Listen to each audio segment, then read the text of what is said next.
मैं वो ही दुनिया का मुक्तिदाता हूँ, जिसके बारे में सभी धर्मों में आने की भविष्यवाणी होती आ रही है। और दुनिया के मुक्तिदाता के ऊपर लाखों भविष्यवाणी आपने YouTube पर देखी और सुनी होगी। अगर नहीं देखी हैं, तो YouTube पर सर्च कर लीजिएगा। ठीक है। आज भी आपको बहुत सारा ब्रह्म ज्ञान जानने और सीखने को मिलेगा, इसलिए ध्यान से सुनिएगा। ठीक है। जैसे कि भारत देश एक अनपढ़ गवार और भिखारी देश है, क्योंकि इतिहास में हमेशा से पैसे वालों की गुलामी करता आया है, जैसे रावण की, कंस की, दुर्योधन की। ये इतिहास से सीखा है। इतिहास में कहीं भी लिखा नहीं मिलेगा कि अनपढ़ गवार लोगों ने क्या किया था रावण, कंस और दुर्योधन के खिलाफ, यानी चुभी नहीं करी थी। रोज कंस के यहाँ सारा मक्खन पहुंचाते थे अनपढ़ गवार लोग। अगर मेरी तरह कृष्ण और राम ना होते, तो आज भी रावण कंस जिंदा होते। राम और कृष्ण बनना पड़ता है, नपुंसक इंसान नहीं बन पाता है। बस फर्क इतना सा ही होता है। आप दुनिया के किसी भी कोने में या राज्य में रहते हो, अगर आपको पता करना हो आपके राज्य में कौन कौन लोग आतंकवादी है, तो उन लोगों को नेता बना दो, तो उस देश में और राज्य में दंगे होना बंद हो जाएंगे और न ही बॉम्ब ब्लास्ट होंगे। क्योंकि आतंकवादी लोग अपनी सरकार बनने पर ऐसे सभी आतंकवादी काम बंद कर देते हैं जिससे उनकी सरकार गिर जाए। 2014 के बाद ऐसा ही भारत में देखने को मिला है। समझे कि नहीं? और ब्रह्म ज्ञान ये है कि कोई भी दो कौड़ी का इंसान भगवान को इसलिए नहीं पा सकता है क्योंकि उसकी औकात नहीं होती है। अंधभक्तों की, यानी नपुंसक लोगों की औलाद जो होते हैं, और जिंदगी भर अंधभक्त की और नपुंसक की ही औलाद रहते हैं, इसलिए ऐसे लोगों को भगवान जीते जी और मरने के बाद नहीं मिलते हैं। बेशक नपुंसक सूर्यपुत्र कर्ण की तरह कितना ही दान पुण्य का ढोंग कर ले, भगवान किसी का सगा नहीं। जैसे कर्म वैसा फल, सिंपल एंड क्लियर रूल है भगवान का। ढोंगी जितना ढोंग करता है, भगवान उसको नरक में उससे लाख गुना ज्यादा लात मारते हैं। सब पता चलता है नरक क्या होता है। समझे कि नहीं? एक बात हमेशा याद रखना, जीवन एक बारी मिलता है और 84 लाख योनियों के बाद मिलता है। इसलिए धार्मिक बनो, यानी इंसान बनो, जानवर नहीं, यानी अधार्मिक झूठे नहीं। समझे कि नहीं? मरने के बाद भगवान आपसे सिर्फ एक सवाल पूछेंगे, जीवन भर सत्य बोला कि नहीं? जो भी लोग जीवन भर सत्य नहीं बोलते हैं, वो लोग भगवान के धाम तो छोड़ो स्वर्ग भी नहीं जाते हैं। स्वर्ग में सिर्फ वो लोग जाते हैं जिन्होंने जीवन भर सत्य बोला हो, और भगवान के धाम वो लोग जाते हैं जिन्होंने सत्य बोला हो और भगवान को पाने के लिए कठोर तपस्या करी हो। इसलिए बोलते हैं राम नाम सत्य है। जिसने जीवन भर सत्य बोला होता है, वो ही स्वर्ग और भगवान के धाम जाते हैं। बाकी सब झूठे नरक और 84 लाख योनियों में। सबको पता है मेरे गुरु कबीर साहब का दोहा, सांच बराबर तप नहीं, झूठ बराबर पाप। जिसके हृदय में सच होता है, वही भगवान वास करते हैं। वो ही आगे के लोकों में जाता है। भगवान को लोग जो उल्लू समझते हैं और झूठ बोलते हैं, उनको ये बात कभी नहीं भूलनी चाहिए। आप भगवान को नहीं, झूठ बोलकर खुद को उल्लू बना रहे हो। दुनिया के सभी धार्मिक ग्रंथों में लिखा है, सच बोलना चाहिए, झूठ नहीं बोलना चाहिए। समझे कि नहीं? और मुझे, यानी दुनिया के मुक्तिदाता को सपोर्ट करना चाहते हो, तो मेरी यूपीआई आईडी आपको डिस्क्रिप्शन बॉक्स में मिल जाएगी। मेरे पास 2 वक्त की रोटी खाने के पैसे नहीं है, इसीलिए मुझे समर्थन करिए और दुनिया को खत्म होने से बचाइए। मैं दुनिया को बचाने आया हूं।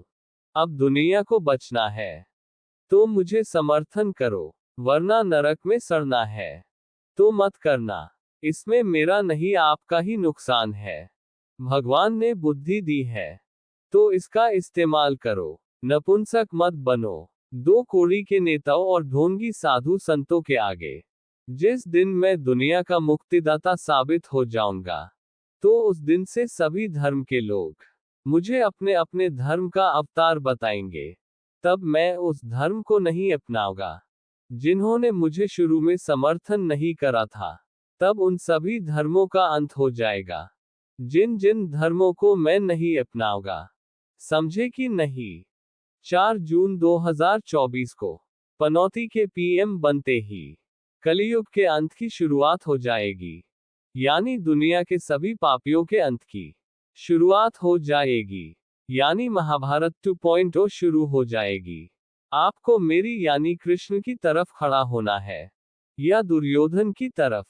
ये आपको 4 जून 2024 को पनौती के पीएम बनने से पहले तय करना होगा। पनौती के खिलाफ हो या नहीं। अगर खिलाफ हो तो वोट देने मत जाना। और जो ढोंगी साधु संत और अनपढ़ गवार नपुंसक लोग समझते हैं कि अभी लाखों साल पड़े हैं कलियुग के खत्म होने में, तो उन अनपढ़ गवार नपुंसक लोगों को पता होना चाहिए धरती माँ और गंगा माँ की आज क्या हालात कर दी है।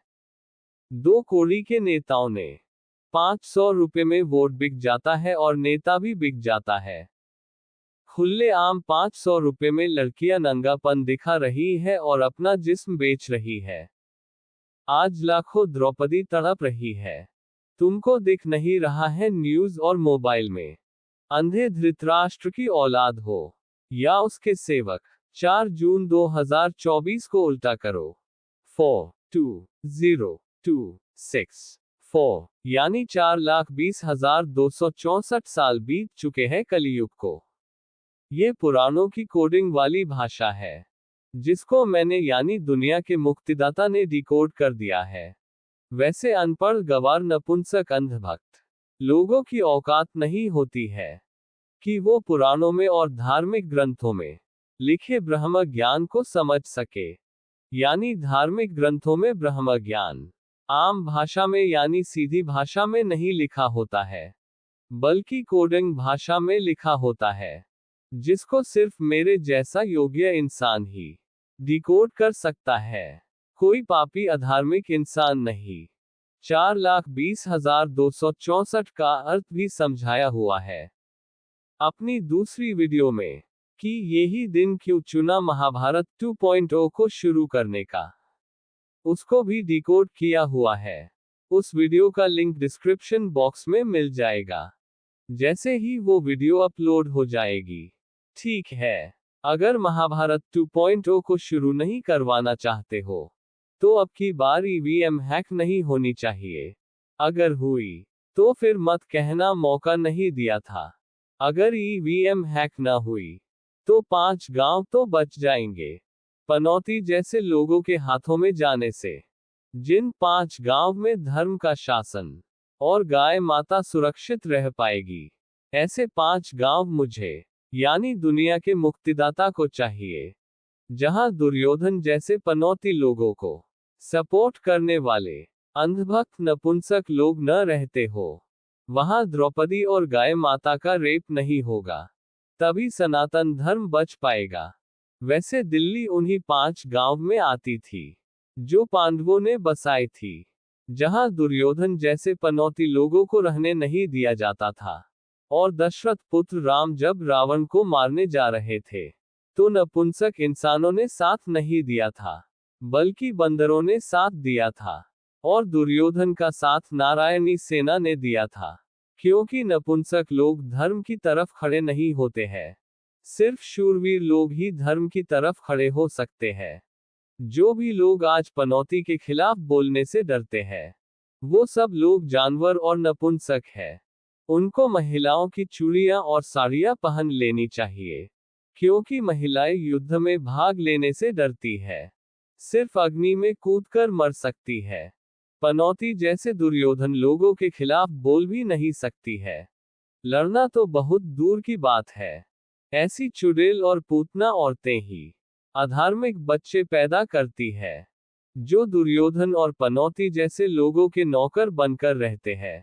ऐसी अधार्मिक औरतों की वजह से ही सनातन धर्म का नाश होता है। ऐसी औरतों को सिर्फ हर जगह नाचना होता है और चुगलियां करनी होती है। धर्म का और ब्रह्म ज्ञान का कुछ भी पता नहीं होता है। समझे कि नहीं? मुझे यानी दुनिया के मुक्तिदाता को सपोर्ट करना चाहते हो तो मेरी यूपीआई आईडी आपको डिस्क्रिप्शन बॉक्स में मिल जाएगी। मेरे पास 2 वक्त की रोटी खाने के पैसे नहीं है, इसीलिए मुझे समर्थन करिए और दुनिया को खत्म होने से बचाइए। चलिए फिर मिलेंगे किसी और नई वीडियो में। और मैं भारत को कैसे विश्व गुरु बनाऊंगा, उस वीडियो का लिंक डिस्क्रिप्शन बॉक्स में मिल जाएगा। और 40,000 वैदिक स्कूल कैसे खोलूंगा, उस वीडियो का लिंक भी डिस्क्रिप्शन बॉक्स में मिल जाएगा। समझ गए कि नहीं? इस वीडियो को यही विराम करते हैं। ओम शांति शांति शांति।